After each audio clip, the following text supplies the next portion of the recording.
Oke, Assalamualaikum warahmatullahi wabarakatuh. Anak-anakku kelas 5 yang cerdas dan soleh, bertemu lagi dengan Bu Arin di pembelajaran IPS setelah PTS semester genap.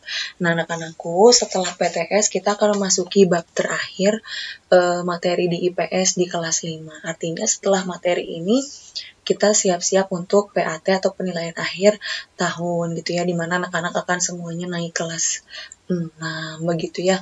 Nah, pesan Bu Arin, rajin-rajin belajarnya, terlebih lagi materi ini mengenai sejarah. Jadi Bu Arin harapkan kalian bisa mengikuti pembelajaran dengan baik dan mengingat setiap materi yang diajarkan ya. Kayak anak-anak, judulnya saja sudah berat ya, perjuangan melawan penjajah. Mungkin kita tidak mengalami fase-fase ini, namun kita perlu tahu bagaimana bangsa ini bisa berdiri dengan tegap seperti saat ini ya. Kita akan bahas awal mulanya Indonesia dijajah hingga akhirnya memasuki masa-masa perlawanan oleh para pahlawan-pahlawan di Indonesia. Oke, sekarang kita next dulu.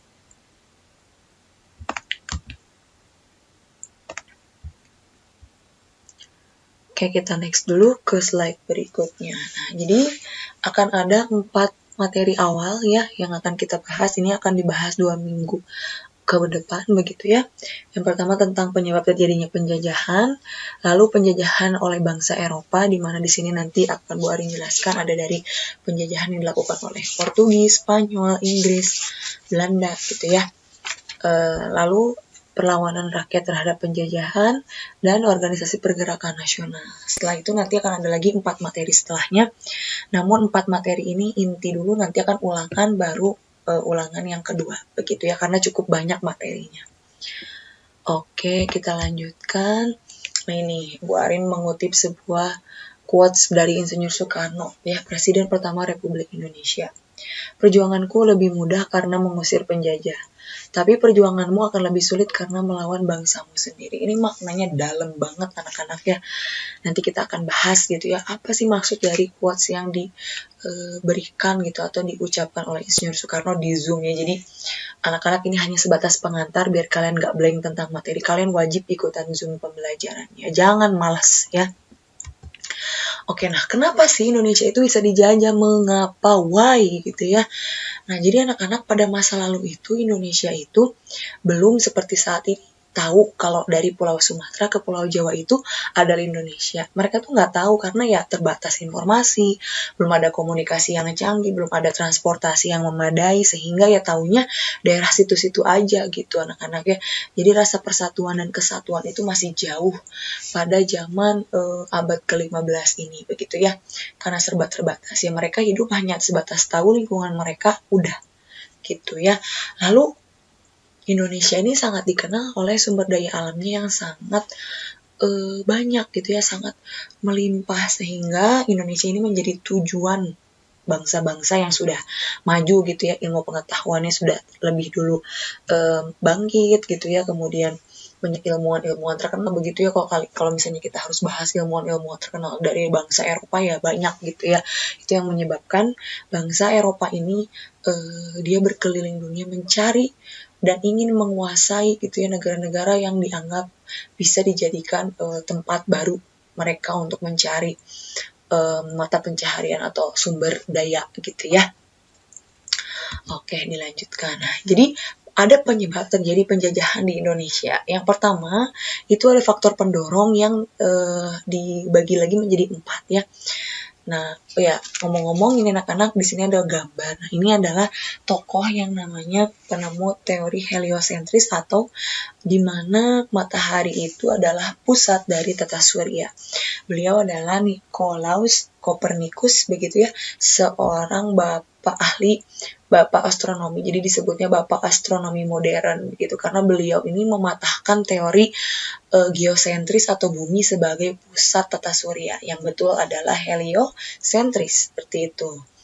Lalu yang pertama, mengapa nih faktor pendorong terjadi penjajahan di Indonesia itu? Yang pertama, berlangsungnya zaman Renaissance atau pencerahan di Eropa sekitar abad 14. Jadi di abad ke-14 ini bangsa Eropa itu udah sangat maju anak-anak ya, dalam bidang teknologi, kemudian bidang sains, geografi, teknologi maritim. Nah, banyak penemuan-penemuan yang menunjang bangsa Eropa ini untuk mencari atau untuk mengelilingi dunia gitu ya. Salah satunya adalah mereka menemukan teleskop yang bisa melihat kejauhan begitu ya. Nah, karena itulah mereka itu jadi kayak, oh ini dunia ini sangat luas begitu ya, bisa dijelajahi. Dengan apa caranya? Karena pesawat terbang belum ditemukan, mereka merancang kapal gitu ya, kapal laut. Lalu yang kedua ada berkembangnya teori heliosentris dari Nikolaus Kopernikus yang tadi Bu Aren sampaikan ya, matahari sebagai pusat tata surya. Lalu jatuhnya Konstantinopel ke tangan Turki Ottoman 1453. Jadi ini adalah sebuah wilayah yang diperebutkan oleh bangsa Eropa dan bangsa Asia begitu ya. Dan akhirnya dimenangkan oleh Turki Ottoman. Jadi ini sangat berpengaruh karena pada saat ini bangsa Eropa ini mengalami seperti kekurangan rempah-rempah gitu karena Turki Ottoman ini dia salah satu penyuplai rempah-rempah gitu ke bangsa Eropa karena Eropa itu kan dingin anak-anak ya, jadi pada saat musim dingin mereka membutuhkan rempah-rempah untuk menghangatkan tubuhnya begitu. Nah jadi karena Turki Ottoman ini banyak pengusaha penghasil rempah-rempah dan direbut oleh ya Konstantinopel ini adalah tempat penghasil rempah-rempah dan direbut oleh Turki Ottoman sehingga mereka ini seperti kesulitan rempah-rempah sehingga berpikir untuk mencari keluar wilayah dari Eropa begitu ya. Makanya ketemulah Indonesia salah satunya. Lalu memiliki semangat mewujudkan misi 3G atau Gold, Glory, dan Gospel. Nah ini emang semboyan bangsa Eropa gitu ya, Glory. Gold artinya emas kan, artinya ada ambisi mencari kekayaan. Lalu glory itu artinya mencari kemuliaan dalam bidang sosial dan politik. Salah satunya melalui menaklukkan wilayah baru. Lalu ada gospel yaitu misi untuk menyebarkan agama Nasrani ya, Nasrani itu Kristen ke dunia baru. Oke, bentar. Selanjutnya selain ada faktor pendorong, ada faktor penarik gitu ya anak-anak ya. Nah penarik ini yang dimiliki sama bangsa kita. Yang pertama, kekayaan alam yang melimpah, salah satunya rempah-rempah yang paling diincar sama bangsa Eropa. Lalu terbukanya hubungan perdagangan. Nah ini juga karena mulai ke kerajaan-kerajaan. Itu kan dulu kita masih kerajaan ya, belum ada Indonesia gitu ya. Kerajaan-kerajaan ini udah mulai nih membuka seperti tukar-tukar kekayaan dengan negara lain gitu ya, kerajaan lain di luar negeri seperti itu, jadi membuka relasi. Lalu masih kekurangnya rasa persatuan dan kesatuan yang tadi Bu Arni bilang ya, karena kita Indonesia ini sangat luas dan daerahnya itu jauh-jauhan. Nah ini menyebabkan kita itu hanya tahu daerah-daerah itu saja begitu. Lalu ini ada timeline penjajahan Portugis dan Spanyol. Nah, jadi anak-anak yang pertama menjajah Indonesia itu adalah Portugis begitu ya. Awal mula Portugis masuk ke Indonesia atau ke Nusantara itu sekitar tahun 1511, abad ke-15 ya. Dan yang pertama disampai atau dituju itu adalah Maluku. Anak-anaknya jadi pertama yang disentuh itu Maluku. Nanti kita akan cari tahu juga nih siapa ya tokoh yang memimpin rombongan bangsa Portugis ke Malaka atau Maluku. Nah, itu ada Alfonso de Albuquerque. Querque namanya, Querque tapi Quercu kita bacanya ya. Jadi awal tujuannya memang untuk mencari tadi ya rempah-rempah begitu ya, sumber daya alam. Awalnya kedatangan Portugis ini disambut baik sama pedagang, sama kerajaan Ternate karena dianggap bisa bikin aliansi perdagangan gitu dan membantu dan saling menguntungkan gitu ya.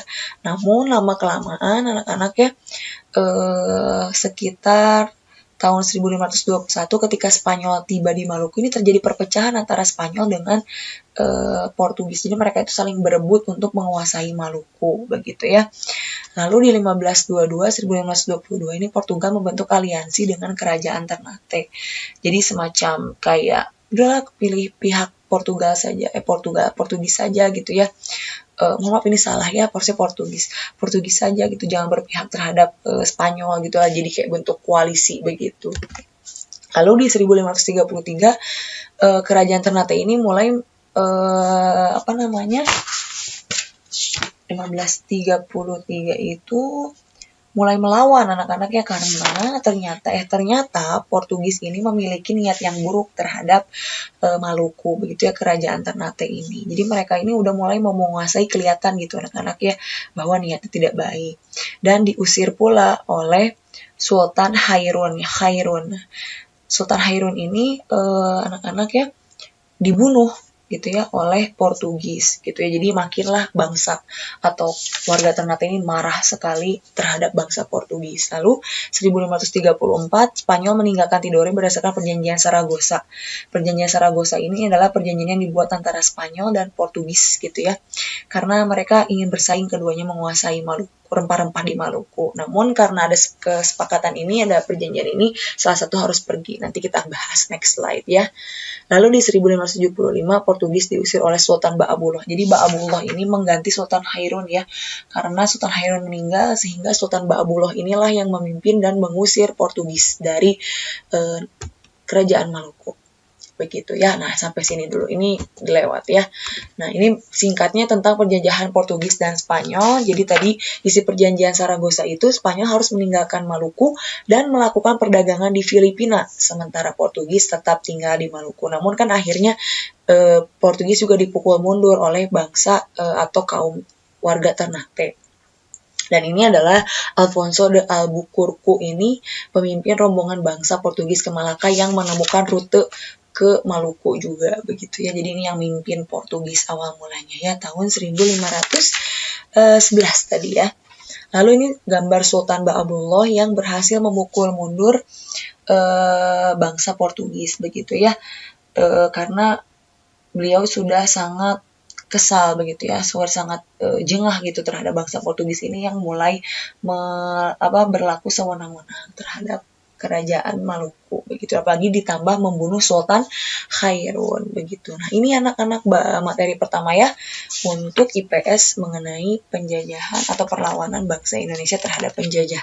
Sampai sini kita akan bahas dan diskusinya dilanjutkan di Zoom ya anak-anak ya.